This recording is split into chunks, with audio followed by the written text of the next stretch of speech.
を守るために私はお前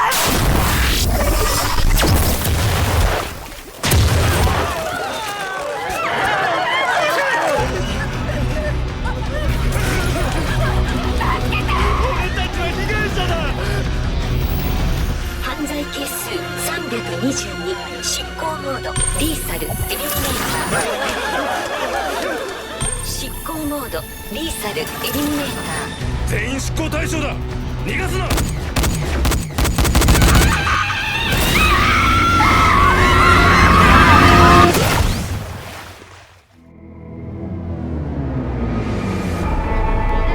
(2019년) 자본주의는 붕괴되고 전세계 대부분의 국가는 국가로서의 기능을 상실했습니다. 일본은 쇄국 정책으로 타국과의 교류를 단절하고 메탄 하이드레이트 개발로 에너지를, 통상 곡물보다 생산성이 매우 높은 GMO 기리 하이퍼 오츠로 식량을 필요한 만큼 생산하여 수입에 의존하는 일 없이 국내에서 자급자족하는 시스템을 구축했습니다. 수십 년의 시간이 지나 실시간으로 시민의 심리 상태나 성격적 경향을 분석하여 이를 수치화한 사이코패스를 바탕으로 범죄자 색출, 정치인과 예술가를 포함한 시민들의 직업 선정, 결혼 상대까지 추천해주는 고성능 AI 시빌라 시스템이 도입된 22세기 초 일본. 이 나라는 전세계에서 유일하게 범죄율과 실업률이 0에 수렴하는 말도 안 되는 수치를 기록해 세계에서 가장 살기 좋은 나라로 평가받고 있습니다. 거리에 있는 수많은 사이메틱 스캐너가 시민들의 사이코패스를 스캔합니다. 범죄 개수는 사이코패스의 반사회적 경향만을 수치화한 것으로 범죄 개수가 100이 넘으면 잠재적 범죄자로 판정되어 사회로부터 격리되고 범죄 개수가 300이 넘어가면 갱생의 여지가 없는 것으로 판단되어 그 자리에서 처형됩니다. 그렇기 때문에 그 흔한 현금은 자금 장치도 필요 없고 모르는 타인을 경계할 필요도 없습니다. 범죄를 저지를 가능성이 있는 사람들은 모두 죽거나 감금당하고 거리에 돌아다니는 시민들은 모두 사이코패스가 안정된 선량하고 무해한 사람들이기 때문이죠. 시빌라 시스템이 직업과 결혼 상대를 선정해주기 때문에 진로나 결혼에 대해 고민하는 경우도 매우 줄어들었습니다. 강제는 아니지만 시빌라의 선정에 대다수의 사람들은 따르게 됩니다. 人生設計欲求の実現今やいかなる選択においても人々は思い悩みより先にシビラの判定を仰ぐ 겉으로는 완벽해 보이지만 심각한 위험성이 숨겨진 이 시빌라 시스템을 비판하는 것이 작품의 핵심이자 주제입니다. 시빌라 시스템의 문제점과 부작용을 다양한 범죄로 들춰내는 범죄자들과 시빌라 시스템에 의거해 범죄자를 체포하거나 사형시키는 형사들의 갈등 구조로 본작의 주제를 전달하고 있습니다. 今日もまた優雅に個室でランチかい。 본작은 다양한 악역들로 시빌라 시스템을 비판합니다. 격리시설에서 평생 격리되거나 사형당하지 않기 위해 대부분의 시민들은 스트레스 해소를 통해 사이코패스를 좋은 상태로 유지하고 범죄 개수를 낮추려고 합니다. 카네하라 유지는 회사에서 자신을 괴롭히는 동료 직원들을 죽임으로써 스트레스를 해소해 살인을 할수록 범죄 개수가 낮아지게 됩니다. 범죄를 기반으로 심판하는 것이 아닌 범죄 개수, 즉 사람의 감정을 기반으로 범죄자를 심판하는 시빌라의 허점을 보여주는 캐릭터입니다. 본작의 메인 악역 마키시마 쇼군은 시빌라 시스템에 의존해 인간으로서의 주체성과 의지를 상실한 일본 사회를 비판합니다. 시빌라는 범죄율이 0에 수렴하는 사회를 만들어냈지만 그 방법이 잘못됐고 부작용도 많습니다. 사이코패스에 기록되는 범죄 개수를 기준으로 잠재범 판정을 받은 시민들은 부정적인 감정과 생각을 가졌다는 이유만으로 감금당합니다. 지금까지 선량한 인생을 살았어도 정신적으로 미성숙한 5살 아이라도 범죄에 말려든 피해자라도 공식공 야소를 보고 육박은 평범한 롤 유저라도 순간적으로 나쁜 마음을 먹는다면 사회로부터 격리당하거나 처형당합니다. 人を守るために私はお前 잠재범 판정이 두려운 시민들은 높은 도덕성을 가지고 스트레스를 줄여 사이코패스를 좋은 상태로 유지하려 합니다. 그렇기 때문에 분노, 스트레스, 증오, 불안, 공포 등 부정적인 감정에 의해 타인에게 해를 가하겠다는 생각을 차단하고 검열해버리는 사회 풍조를 가졌습니다.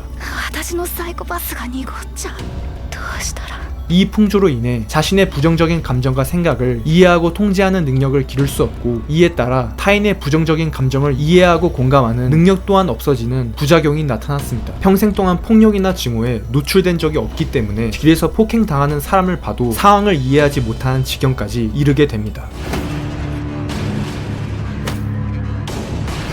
부정적인 감정과 생각을 여러 경험과 깊은 사고로 이해하고 스스로 통제하는 것이 아닌 사이코패스 측정이 두려워 감정 케어, 스트레스 케어, 약물 치료로 억누르기 바쁩니다. 잠재범이 되고 싶지 않았던 시민들은 점점 더 강력한 약물을 사용해 스트레스를 억제하게 되었고 결국 스트레스를 포함한 모든 자극을 느낄 수 없게 된 환자가 발생하게 되었습니다. 이 환자 중 하나인 미마 미츠테루는 스트레스 케어 시설에 방문한 시민들에게 약물 치료의 위험성을 전파하는 살인마가 되어버렸습니다. 증오, 불안, 슬픔, 스트레스 등 부정적인 감정을 해소하지 않고 그저 억압하게 되면 이 쌓인 감정들이 살인이라는 파괴적이고 그리고 극단적인 행동으로 분출된다는 점을 보여주는 캐릭터입니다. 자신의 감정과 생각마저 시빌라에게 의탁하고 범죄자 처벌도, 직업도 시빌라에게 의존하는 시민들은 삶에서 자신만의 의지, 주체성을 상실한 반쪽짜리 삶을 살고 있는 것입니다. 全部誰かに任せっぱなしで何が大切なことなのかなんて考えもしなかった。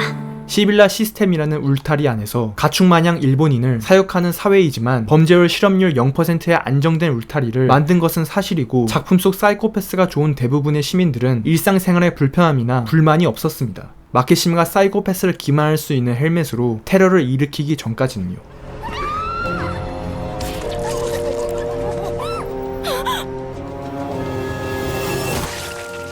헬멧을 이용한 수많은 범죄와 테러가 발생하고 시민들은 폭력에 노출됩니다. 그동안 온갖 부정적인 것들을 막아주었던 시빌라 시스템이 있었기 때문에 이에 대한 정신적인 대비와 훈련이 되어 있지 않았던 시민들은 극도로 무력하거나 정당방위를 넘어 살인자로 변모할 정도로 폭주하게 됩니다. お前らヘルメットのせいでエリアストレスが上昇してるんだ。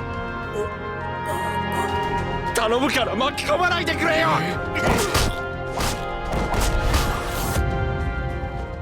이렇듯 마키시마 같은 악역을 통해 시빌라의 문제점과 이에 의존하는 시민들이 시스템 없이 얼마나 무력한지를 보여주면서 시청자에게 질문을 던집니다. 己の意志を問うこともせずただシビラの信託のままに生きる人間たちに価値はあるんだろうか。 마키시마는 옹호할 여지가 없는 악이지만 그가 내세우는 논리는 타당합니다. 작품은 마키시마를 통해 스스로 생각하고 행동하는 인간의 의지, 주체성을 강조한다고 볼 수 있습니다.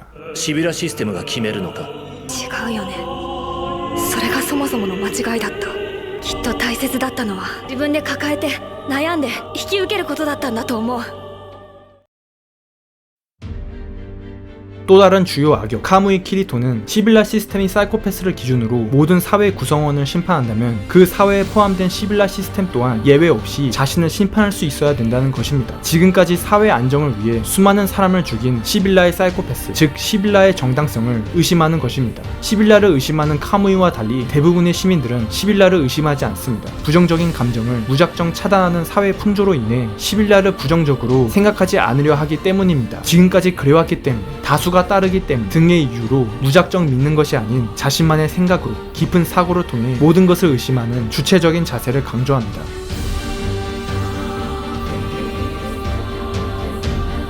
이 시빌라 시스템 속에서 살아가는 4가지 유형의 형사 캐릭터가 있습니다. 기노자 노부치카는 사이코패스를 좋게 유지하는 것을 그 무엇보다 우선시하며 시빌라 시스템에 순종합니다. 범죄 개수가 악화되는 후배를 걱정해 현실적인 조언을 해주거나 모마하면 쿠사리를 넣는 꼰대 짓을 보여주기도 합니다. 이는 아버지가 잠재범이란 이유로 유년 시절에 받아온 차별로 인한 것으로 잠재범이라고 낙인 찍히는 것이 두려워 시빌라 시스템에 순종할 수밖에 없는 평범한 시민을 대표하는 캐릭터입니다. 그리고 기노자보다 더 나아가 책임 회피와 책임 전가를 자주 하는 무능한 공무원이자 勝手に動いて何かあったら私の責任になるじゃない。 시빌라 시스템의 순종을 넘어 굴복한 시민으로 눈과 귀를 틀어막고 시빌라를 신봉하는 캐릭터 시모스키 미카가 있습니다. 카무이와 완전히 반대되는 캐릭터로 시빌라에 의존해 주체성을 상실한 시모스키에게 시빌라를 의심한다는 것은 있을 수가 없는 일입니다. 何も知りません。私シビラを信じます。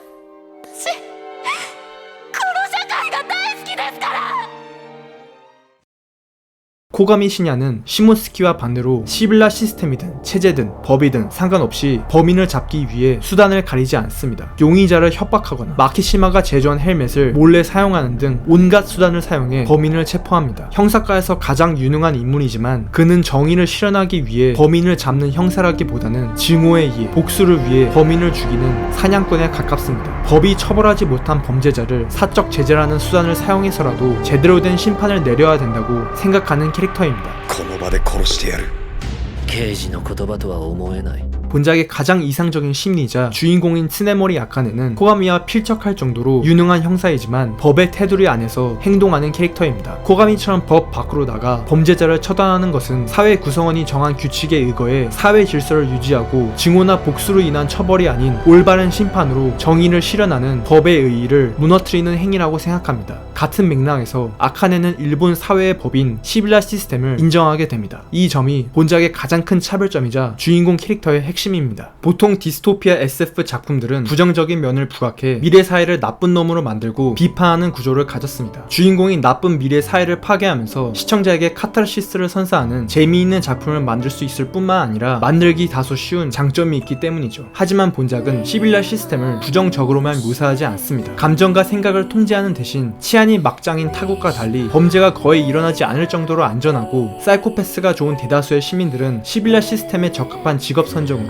현대 사회의 대부분의 사람들보다 안정되고 편안한 삶을 살게 됩니다. 문제점이 있지만 장점도 확실히 존재합니다. 완전 완벽한 시스템, 체제는 허상에 불과합니다. 다수의 선진국들이 택한 체제인 자본주의와 민주주의 또한 정도의 차이와 분야가 다를 뿐 문제점이 많습니다. 그렇기 때문에 고를 수 있는 선택지 중 차악을 선택하고 필요악을 용인합니다. 시빌라 시스템은 작품 속 일본 사회가 고를 수 있는 차악이자 소수를 버리고 주체성을 잇는 대신 다수의 행복을 추구할 수 있는 필요악입니다. 주인공 스네모리 아카네는 작품 내내 시빌라의 문제점을 목격해오고 무너뜨릴 기회가 찾아오지만 놀랍게도 시빌라를 필요악으로서 인정합니다. 시빌라를 무너뜨리는 혁명이 아닌 신중하게 그리고 조심스럽게 시빌라를 개선해 나가는 현실적인 선택을 합니다. 이 선택이 본 작품의 가장 차별화되는 부분입니다. 현대 사회의 문제점을 극대화시킨 미래 사회를 비판하는 디스토피아 작품이 아닌 현대 사회같이 명암이 불분명한 복잡한 사회를 현실적 있게 그리고 완성도 높게 그려낸 작품입니다. 본 작품은 총 3기까지 방영했지만 2기까지 보는 것을 추천드립니다. 취향이 맞는다면 최소 수작 혹은 명작에 가까운 매력적인 작품이라고 생각합니다. 범죄 사건의 추리 완성도,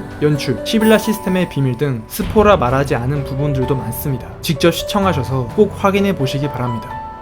抗いなさい。苦悩しなさい。我々に進化をもたらす糧として。